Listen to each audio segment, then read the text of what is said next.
ਤੁਹਾਡਾ ਸਹੀ ਐਕਸਪੈਰੀਮੈਂਟ ਰਿਹਾ ਵਾ, ਇਹਦੇ ਵਿੱਚ ਕੋਈ ਨੁਕਸਾਨ ਨਹੀਂ ਹੈਗਾ। नुकसान नहीं, मकई भी लगाई है, मूंग भी लगाई है, ठीक है। और माशाल्लाह बेहतरीन रिजल्ट है। ਇੱਕੋ ਹੀ ਚੱਕਰ ਦੇ ਵਿੱਚ ਤੁਹਾਡੀ ਜ਼ਮੀਨ ਤਿਆਰ ਹੋਈ ਜਾਣੀ ਹੈ ਔਰ ਇੱਕੋ ਚੱਕਰ 'ਚ ਬੈੱਡ ਬਣਦਾ ਜਾਣਾ, ਬੈੱਡ ਦੇ ਉੱਤੇ ਤੁਹਾਡੀ ਹਰ ਤਰ੍ਹਾਂ ਦੀ ਫਸਲ ਲੱਗੇਗੀ। ਇਹ ਸੈਂਟਰਲ ਜਿਹੜੀ ਲਾਈਨ ਹੈਗੀ ਨਾ ਜੀ, ਲੋਕ ਕਹਿੰਦੇ ਇੱਥੇ ਵੱਤਰ ਨਹੀਂ ਆਉਂਦਾ ਹੈਗਾ, ਇੱਥੇ ਕਿਵੇਂ ਸਾਡੀ ਮਕਈ ਉੱਗੇਗੀ ਜਾਂ ਕਿਵੇਂ ਫਸਲ ਉੱਗੇਗੀ। देखो जी पहली गल तो यह आ कि इनू पहली 72 वाली जी बीजा जाए। ਲੋ ਜੀ ਸ਼ਾਹਦ ਕਮਰ ਸਾਹਿਬ, ਇਹਨਾਂ ਦੀ ਮੁਹੱਬਤ ਦਾ ਸ਼ੁਕਰੀਆ ਜਿਨ੍ਹਾਂ ਨੇ ਸਾਨੂੰ ਆਪਣੀ ਖਿਦਮਤ ਦਾ ਮੌਕਾ ਦਿੱਤਾ ਜੀ। ਸ਼ਾਹ ਸਾਹਿਬ ਕੀ ਹਾਲ ਚਾਲ ਜੇ?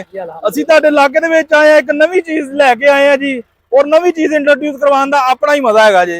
ਤੇ ਸ਼ਾਹ ਸਾਹਿਬ ਜਿਹੜਾ ਤੁਸੀਂ 42 ਇੰਚ ਦੇ ਬੈੱਡ ਤੇ ਲਾਸਟ ਸੀਜ਼ਨ ਜਦੋਂ ਤੁਸੀਂ ਮਕਈ ਜਾਂ ਕੋਈ ਵੀ ਫਸਲ ਲਗਾਈ ਸੀਗੀ, ਉਹਦੇ ਵਾਸਤੇ ਤੁਹਾਡੇ ਸਹੀ ਰਿਹਾ ਜੋ ਵੀ ਨਿਜ਼ਾਮ ਸੀਗਾ ਕਿ ਕੋਈ ਤੰਗੀ ਆਈ ਤੁਹਾਨੂੰ ਪਾਣੀ ਦੇ ਵਿੱਚ ਜਾਂ ਕਿਸੇ ਕਿਸਮ ਦੀ? देखो जी लास्ट टाइम मैं पहले गंदम तो शुरू किया सी।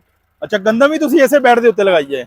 ਸਹੀ ਹੋ ਗਿਆ। ਜਿਹੜੀ ਹੈਗੀ ਹੈ ਉਹ ਮੇਰਾ ਕੋਈ ਇੱਕ ਦਾਣਾ ਵੀ ਯੂਰੀਆ ਔਰ ਡੀਏਪੀ ਦਾ ਨਹੀਂ ਸੀ ਮੈਂ ਇਸਤੇਮਾਲ ਕੀਤਾ ਔਰ ਮੇਰੀ 35 ਮਣ ਔਸਤ ਆਈ ਸੀ। ਸਹੀ। ਜਿਹੜੀ ਕਿ ਕੁਝ ਸਾਡੀ ਆਪਣੀਆਂ ਕਮੀਆਂ ਕੋਤਾਹੀਆਂ ਦੇ ਵਜ੍ਹਾ ਤੋਂ ਕੰਮ ਸੀ, ਕੁਝ ਸਹੀ ਲੇਟ ਸੀਗੀ ਕਿਉਂਕਿ ਜਨਵਰੀ ਦੇ ਪਹਿਲੇ ਹਫਤੇ 'ਚ ਲਗਾਈ ਸੀ। ਅੱਛਾ, ਠੀਕ ਹੈ। ਉਸ ਤੋਂ ਇਲਾਵਾ ਫਿਰ ਮਕਈ ਵੀ ਲਗਾਈ ਤੁਸੀਂ ਇਹਦੇ ਤੇ? ਉਸ ਤੋਂ ਬਾਅਦ ਮਕਈ ਵੀ ਲਗਾਈ ਹੈ। ਠੀਕ ਅੱਛਾ, ਹੈ। और और केड़ी केड़ी फसल लगाई तुसी? मकई भी लगाई है, मूंग भी लगाई है, ठीक है। और माशाल्लाह बेहतरीन रिजल्ट है, मूंग का भी आया है।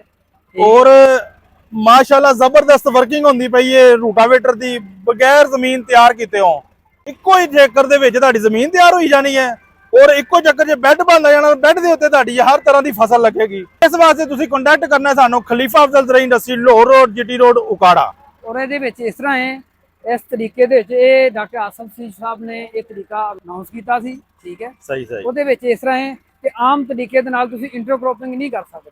ਤੁਸੀਂ ਇਸ ਤਰ੍ਹਾਂ ਕਰ ਸਕਦੇ ਜੇ ਅਗਰ ਤੁਹਾਡੀ ਮਕਈ ਬਿਲਕੁਲ ਤਿਆਰੀ ਦੀ ਹਾਲਤ ਦੇ ਕਰੀਬ ਹੈ, ਤੁਸੀਂ ਇਹਦੇ ਵਿੱਚ ਕੋਈ ਵੀ ਪਨੀਰੀ ਵਾਲੀ ਸਬਜ਼ੀ ਜਾਂ ਕੋਈ ਪਨੀਰੀ ਵਾਲੇ ਪਿਆਜ਼ ਜਾਂ ਲਸਣ, ਯਾਨੀ ਕਿ ਤੁਹਾਡਾ ਸਹੀ ਐਕਸਪੈਰੀਮੈਂਟ ਰਿਹਾ ਵਾ, ਇਹਦੇ ਵਿੱਚ ਕੋਈ ਨੁਕਸਾਨ ਨਹੀਂ ਹੈਗਾ। ਨੁਕਸਾਨ ਨਹੀਂ। ਲੋਕ ਬਾਜ਼ ਦਫਾ ਕਹਿੰਦੇ ਨਾ ਜੀ ਇਹ ਚੈੱਕ ਕਰੋ, ਇਹ ਸੈਂਟਰਲ ਜਿਹੜੀ ਲਾਈਨ ਹੈਗੀ ਨਾ ਜੀ, ਲੋਕ ਕਹਿੰਦੇ ਇੱਥੇ ਵੱਤਰ ਨਹੀਂ ਆਉਂਦਾ ਹੈਗਾ, ਇੱਥੇ ਕਿਵੇਂ ਸਾਡੀ ਮਕਈ ਉੱਗੇਗੀ ਜਾਂ ਕਿਵੇਂ ਫਸਲ ਉੱਗੇਗੀ। ਦੇਖੋ ਜੀ ਪਹਿਲੀ ਗੱਲ ਤੇ ਇਹ ਆ ਕਿ ਇਹਨੂੰ ਪਹਿਲੀ 72 ਵਾਲੀ ਜੀ ਬੀਜਿਆ ਜਾਵੇ ਜਿਵੇਂ ਅਸੀਂ ਗਾਚਾ ਬੀਜਦੇ ਹਾਂ। ਸਹੀ ਹੋ ਗਿਆ। ਠੀਕ ਹੈ। ਹਾਂਜੀ। ਉਹ ਸੂਰਤ ਦੇ ਵਿੱਚ ਸਾਨੂੰ 15 ਦਿਨ ਪਾਣੀ ਲਾਉਣ ਦੀ ਵੀ ਜ਼ਰੂਰਤ ਨਹੀਂ ਹੈਗੀ।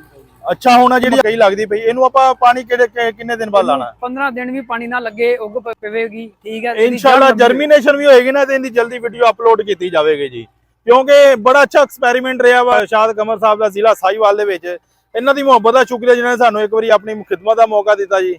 ਤੇ ਇਨਸ਼ਾਅੱਲਾ ਇਸ ਤੋਂ ਇਲਾਵਾ ਜਿਹੜੀ ਵੀ ਚੀਜ਼ ਕੋਈ ਵੀ ਨਵੀਂ ਚੀਜ਼ ਤੁਸੀਂ ਬਣਵਾਉਣੀ ਹੈ ਤੇ ਇਨਸ਼ਾਅੱਲਾ ਤੁਹਾਨੂੰ ਉਹ ਵੀ ਬਣਾ ਕੇ ਦੇਵਾਂਗੇ ਔਰ ਨਵੀਂ ਤੋਂ ਨਵੀਂ ਚੀਜ਼ ਇੰਟਰੋਡਿਊਸ ਕਰਾਉਣ ਦਾ ਆਪਣਾ ਹੀ ਮਜ਼ਾ ਹੈ ਜੀ। ਜਜ਼ਾਕੱਲਾ, ਅਸਲਾਮ ਅਲੈਕੁਮ।